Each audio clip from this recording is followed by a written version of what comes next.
Glycolysis एवं Krebs चक्र पर आम पाखरे 10टी NADH रही जाइछि एवं 2टी FADH2 रही एवं एगुड़िक इलेक्ट्रॉन परिवहन श्रृंखल व्यवहृत हेबो एवं समस्ते माइटोकॉन्ड्रिया रो आभ्यंतरीण दबेर थांती एवं एटीपी सृष्टि करिवे। एही वीडियो रे आमे एही सब को देखिबा कि इलेक्ट्रॉन परिवहन श्रृंखल कोन। ए विषय रे आमे अनेक कथा जानि नथिले मध्य किछि विवरणी एबे मध्य वर्तमानर गवेषणार विषय अटे। लोकमानक पाखरे किछि धारणामूलक गठन अछि एवं सेमाने सेगुडी को प्रमाण करिया को चेष्टा करूछंती, किंतु एठारे घटुतिबा कार्य गुडीक अत्यंत सूक्ष्म स्तर रे घटा। सेथि पई वैज्ञानिक माने केवल प्रमाण गुडीक जेमिति कि किछि परोक्ष प्रमाण देखि कहंती जे संभवतः एही भली घटुछि। एथिरे अधिकांश विषय भल भाबरे प्रतिष्ठित होई नै, किंतु किछि निर्दिष्ट प्रक्रिया जथा किछि प्रोटॉन किपरि काम करे सेगुडीक एपर्यंत पूर्ण भाबरे बुझा जाई पारे नै।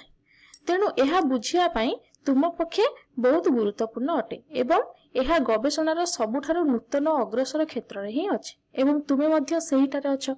मूल कथा हेउची एठारे NADH अछि। मूल कथा कोन NADH अछि एवं मु सेथिरे ध्यान देबी। FADH2 मध्य अछि, प्राय सेही धरणार काम ही करूछि, किंतु एथिरे कोन अछि ना इलेक्ट्रॉन परिवहन श्रृंखला मध्य रहिछि। एही परिवहन श्रृंखला कोन काम करे, किंतु एथिरे इलेक्ट्रॉन गुडिक अल्प कम शक्ति स्तर रे थाए, सेथि पई एहा एते एटीपी उत्पादन करि पारे नाही। प्रत्येक NADH परोक्ष भाबरे 3टी एटीपी उत्पादन पई दायी होंती एवं प्रत्येक FADH2 2टी एटीपी देइथांती।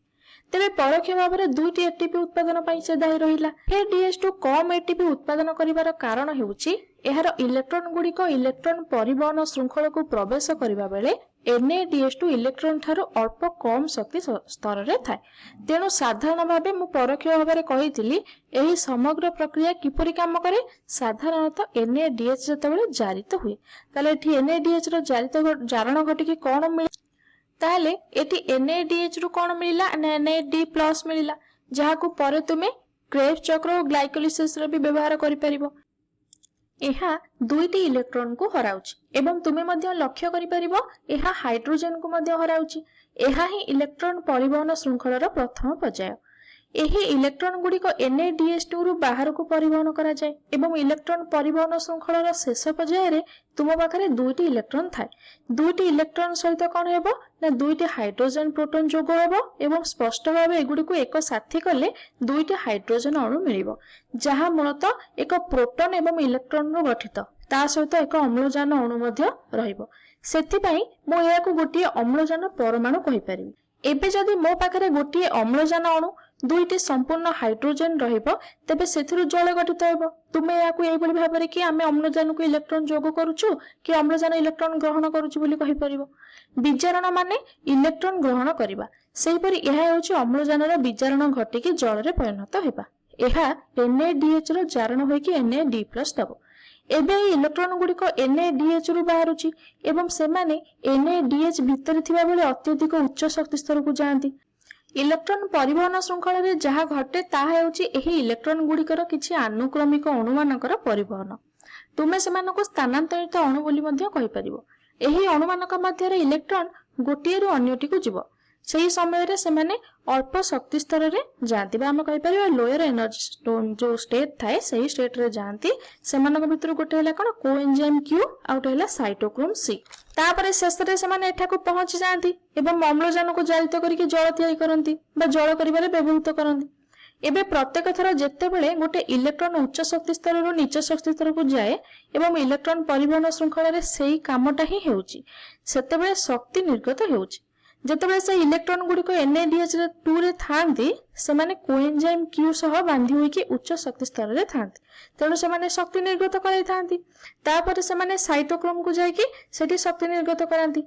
एबे सेही शक्ति को प्रोटॉन गुडिक क्रिस्टे बा माइटोकॉन्ड्रिया रो भीतर झिली रे सेमाने पाई थांती एवं सेठी पंप करिवारे व्यवहार करि थांती। मु जानिछि एही सब जिंस बहुत जटिल सुना जाउछि एवं एहा आधुनिक गवेषणार अग्रसर क्षेत्र अटे।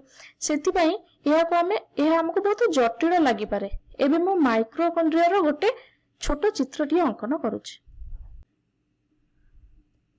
देखो एही चित्र को मु टिके ए जो अंशटा एठी काटी के नै जी एहा को टिके जूम करके देखै दउछि। देखो एही बोली रहइबो। एईटा होउछि कोन ना बाह्य झिली एईपटे हूँ कौन ना मैट्रिक्स बा आधार जोठी कौन घटी थाए ना ये मैट्रिक्स रे क्रेब्स चक्र ही घटी थाए। एठारे समस्त एनएडीएस थाए एवं जेतेबेले एनएडीएस जारी तो ही कि एनएडी प्लस देबो सेतेबेले इलेक्ट्रॉन गुड़िक अणुरु गोटे अणुरु अन्य अणु को सब कौन हेबे ना स्थानांतरित हुअन्ति। एही सब कार्य बड़ प्रोटीन गुच्छ बा कॉम्प्लेक्स भितर ही घटी थाए। देखो ए जो प्रोटीन गुच्छ बा कॉम्प्लेक्स भितर ही घटे। एठारे मु याकू एते विस्तृत भाव में आलोचना करू नाही। एही प्रत्येक प्रोटीन गुच्छ झिल्ली को अतिक्रम करके विस्तारित अछि। धर प्रथम प्रोटीन गुच्छरे जारण घटुची एवं शक्ति निर्गत हेउची, तापरे आउ एक प्रोटीन गुच्छरे द्वितीय जारण घटुची एवं सेठारे मध्य शक्ति उत्पन्न हेउची। एही प्रोटीन गुच्छ गुड़िक सही शक्ति को व्यवहार करी हाइड्रोजन को बाह्य झिल्ली दिगरु पंप करंती एवं हाइड्रोजन को सब एही भली भाबरे पंप कर दियंती। यह सुनिबा को टिके जटिल लागि पारे। वास्तव में से हाइड्रोजन प्रोटॉन मान को बाह्य झिल्ली अंश को पंप करंती। यही प्रत्येक प्रतिक्रिया किसी हाइड्रोजन प्रोटॉन को बाहर को पंप कर दिए ठेली दिए। तेणु इलेक्ट्रॉन परिवहन श्रृंखलार शेष में किंबा जदि आम गोटे इलेक्ट्रॉन जुगल को अनुसरण करवा से एनएडीएच रो उच्च शक्ति स्तर कौन हे ना निम्न शक्ति स्तर को पहुंचा पर्यंत से क्रिस्टल प्रोटीन गुच्छ गुड़ी को कौन करेंगे ना शक्ति जोगाइबे। ये जो क्रिस्टल जो प्रोटीन गुच्छ अच्छी ताको शक्ति जोगाइबे जहाँ हाइड्रोजन प्रोटॉन मान को कोष द्रव्य बाह्य झिल्ली अंश को पंप कर ठेलिब। तेणु वास्तव में एनएडीएस जारण घटिकी सेठी जल तैयारी हेबो किंबा विजारण घटिकी जल हेटी सृष्टि हेबो एवं ता सहित एटीपी मध्ये एजाय उत्पादन होई नाही। एही बजाय मुख्य लक्ष्य होची हाइड्रोजन प्रोटॉन मान को पंप करबा बा ठेलिबा। एठारे वास्तव में जहाँ तैयारी हेउची ताहा एटीपी नुहे बरम एक ग्रेडिएंट बा घनतार पार्थक्य, अर्थात बाह्य प्रकोष्ठ रे हाइड्रोजन प्रोटॉन रो घनता कोष द्रव्य ठारो बहुत अधिक होइथाय। अन्य भाबरे कहिले बाह्य झिल्ली अधिक अम्लीय होइथाय। मन रख अम्लीय माने हाइड्रोजन प्रोटॉन रो घनता। तेणु एही समस्त शक्तिर फल हेउची प्रोटॉन मान को बाह्य प्रकोष्ठ को पंप करिया बा ठेलिबा। ताहाले एटी बाह्य झिल्ली रो अंश गुडी का अम्लीय हैला एवं ए भीतर अंश बा आधार रो भीतर अंशटी हमकु क्षारीय मिलिला एवं सेथिपाई बाह्य प्रकोष्ठ और आभ्यंतरीण प्रकोष्ठ मध्य गोटे वैद्युतिक घनतार पार्थक्य सृष्टि होइथाय। कोष द्रव्य अंशटी अल्प विजुक्त होइथाय एवं बाह्य प्रकोष्ठ अल्प युक्त होइथाय। एही प्रोटॉन माने स्वाभाविक भाव में एभली अवस्था रे रहियाकु चाहिबे नाही। जदि एही अंशटी पूर्वरु अम्लीय एवं पॉजिटिव अछि बा युक्त अछि तेबे स्वाभाविक भाव में आउ अधिक प्रोटॉन सेठाको प्रवेश करिबाकु चाहिबे नाही। सेमानको सेठाको पंप करिया पई बा ठेलिया पई जो शक्ति दरकार सेही शक्ति एनएडीएच रो उच्च शक्ति स्तर रे इलेक्ट्रॉन माने धीरे धीरे कम शक्ति स्तर को जायकी शेष रे अम्लजान और जल सहित जोग होंती। एहा ही घटे। एटारे कोन घटुची ना प्रोटॉन गुडी को कोष जो रस थाए बा कोष रे जो मैट्रिक्स थाए सेठु बाहर अंश को पंप करिबारे बा ठेलिबारे सेटा सहायता करे। जेतेबेले एही प्रोटॉन ग्रेडिएंट बा घनतार भिन्नता तैयारी हुए सेही प्रोटॉन गुडी पुणी थरे मैट्रिक्स को फेरिबा को चाहती एवं सेठी एटीपी तैयारी हुए। एही काम पई एक प्रोटीन रहिछि जहा झिल्ली को अतिक्रम करिथाय। मु चित्र आंकी के एबे ताको बुझाई देउछि। एठी देखो मु एक चित्र आंकुछि। एहा आभ्यंतरीण झिल्ली अटे। एठी मु आभ्यंतरीण झिल्ली अंकन करछि। ता सहित देखो ए मझिरे जो अंशटा अछि आकु एटीपी संश्लेषक बोली कुहा जाय। या गोटे बड़ करके मु बनाइछु देखो। ताले एठारे हमर आभ्यंतरीण झिल्ली आ क्रिस्टे अछि हैला कि एठारे मु विशेष प्रोटीन रखिछि जाहाकु एटीपी सिंथेज बोली कुहा जाय बा एटीपी संश्लेषक कुहा जाय। इलेक्ट्रॉन परिवहन श्रृंखला द्वारा एठारे बहुत सारा हाइड्रोजन आयन बा प्रोटॉन संग्रह करा जायछि। सेमाने पुनी तळे थिबा आधार बा मैट्रिक्स को फेरिबाकु चाहंती किंतु सेमाने सीधा सड़क जाई पारंते नाही कारण क्रिस्टे सेमानक पई अपारगम्य अटे बा इम्परमिएबल अटे। सेतिबाई सेमाने एक विशेष पथ खोजंती। सेमाने विशेष प्रोटीन गुच्छ माध्यम रे विपरीत दिगरे फेरी आधार को प्रवेश करंती। एबे से प्रोटॉन गुड़िक एटीपी सिंथेज माध्यम रे पुणी कोष आधार को फेरुछंती। एटीपी सिंथेज बा एटीपी संश्लेषक माध्यम रे पुणी कोष आधार को फेरुछंती। सेमाने फेरुथिया बेले एक आश्चर्यजनित काम घटे। कोन ना एहा एबे मध्य विज्ञानी मानकर गवेषणार विषय। सेमाने भाबुछंती जे किपरि एहा काम करे किंतु संपूर्ण निश्चित नुहंती कारण आमे साधारण मेसिन भली एक प्रोटॉन गुडी को खोली के देखि परिबा नाही। एगुडी का अत्यंत छोट एवं सजीव प्रणाली थिबा बेले मात्र काम करिथाय। हाइड्रोजेन प्रोटोन को सीधा सड़क देखा कठिन कारण से अत्यंत सूक्ष्म होता है। वर्तमान धारणा अनुसार प्रोटोन गुड़िक एटीपी संश्लेषक माध्यम जीवा बेले ताहा भितर गोटे घुरुथिबा दंड थाए। देखो ये एक दंड थाए एवं तले संश्लेषक आउ एक अंश थाए। यह भाविले मन को आश्चर्य लगे जे एते सूक्ष्म जीव रासायनिक जंत्र आम शरीर काम करुछि।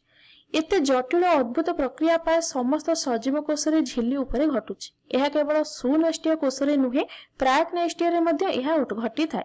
केवल तफात एति कि प्राक्नेष्टीय मानकर माइट्रोकॉन्ड्रिया न थाए, सेतिपई सेमाने ए प्रक्रिया को निज कोष झिल्ली उपरे करंती। यह एक खूब आश्चर्यजनक विषय। प्रोटॉन गुड़िक एटीपी संश्लेषक माध्यम जीवा बेले यहाकू जल टर्बाइन माध्यम पानी बहिबा सहित तुलना करि परिबा। पानी जपरी टर्बाइन द्वारा टर्बाइन उपरକୁ पड़ले टर्बाइन घुरे सेही बलिका प्रोटीन प्रभाव एटीपी संश्लेषकर मध्य भाग को घुराई थाए। यह ही वर्तमान विज्ञान मानकर धारणा। एही गठनटी सरल नली भली नुहे, बहुत जटिल एवं असमान आकार। तापर एक एडीपी अणु एही प्रोटीन गोटे अंश लगी जाए। धर एडीपी ए अंश को मु दुईटी फॉस्फेट ग्रुप सहित लगाइली, पुणी एक अलग फॉस्फेट ए प्रोटीन अन्य अंश लगी जाए। से समय रे यह केवल एडीपी और फॉस्फेट अटे, किंतु यह भितर दंड जेतेबेले घूरिबो यह समान आकार नली नुहे, इतरु विभिन्न बाहर को बाहर जाई थाए एवं भिन्न भिन्न संश्लेषक एटॉमिक चार्ज बंटे तार भिन्न थाए। यह बाह्य आवेदन सहित प्रतिक्रिया करे। दंड घुरुथिबा बेले प्रोटीन मानकर धक्का हुए एवं वैद्युतिक चार्ज प्रभाव रे एटी कौन हुए एडीपी और फॉस्फेट एका साथी चापी होइकी एटी एटीपी तैयारी करिवे।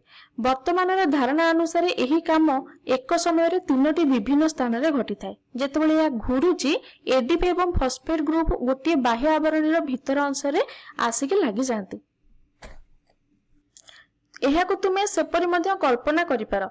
मु निजे मध्य निश्चित नुहे जे यह सठिक भाव में कोठी घटुची भितरे घटुची कि ना, किंतु सेमाने आवरण रे आसिक लागि जांती। एही गठनटी जेतेबेले घुरे यह बाह्य अंश को टाणे एवं एडीपी और फॉस्फेट को एकाठी करके एटीपी तैयारी करे। अर्थात प्रोटॉन ग्रेडिएंट बा घनतार पार्थक्य रु मिलुथिबा शक्ति दंड को घुराइबारे व्यवहृत हुए। एहार जटिल गठन बाह्य अंश रे थिबा विभिन्न परिवहन को बा परिवर्तन को सृष्टि करिथाय एवं सेथिरु एडीपी एवं फॉस्फेट मिले, एटीपी होइथाय। तापरे तेणु जेतेबेले तुमे 10टी एनएडीएच रु आरंभ कर सेमाने एते शक्ति और प्रोटॉन जोगाई थांती ताहा बाह्य झिल्ली रे जाईकी संग्रहित हुए। परे से प्रोटॉन गुड़िक एटीपी संश्लेषक माध्यम रे फेरी जाईकी एटीपी तैयारी करंती। एही एटीपी संश्लेषक को तुमे छोट मोटर भली भाबी पार। विज्ञानी मानक पर्यवेक्षण अनुसार प्रत्येक एनएडीएच रु प्राय 3टी एटीपी बाहर, प्रत्येक एफएडीएच रु प्राय 2टी एटीपी उत्पादित होइथाय। मो वीडियो रे अनेक थर कहि सारिछि यह एक आदर्श धारणा। वास्तव रे केबे केबे शक्ति प्रोटॉन लीक होई पारे, जा फल रे मोटर शक्ति ठीक भाव रे धरा जाय नाही। बेले बेले केबे केबे किछि इलेक्ट्रॉन मध्य किछि सोपान को छाडी आगु को जाई पारे, जा फल रे किछि शक्ति हराए। सेथिपाई एही प्रणाली सबले 100% कार्यक्षम नुहे एवं तुमे विश्वास करिया पई जे एही प्रक्रिया सत्य झिल्ली उपरे घटुची। वैज्ञानिक माने एही प्रोटीन मानकर प्रकृत चित्र मध्य पाइचंती। ताले एबे मु जाउची तुमको प्रकृत चित्र देखैबी बा एटीपी सिंथेज बा एटीपी संश्लेषकर प्रकृत प्रोटीन संरचना।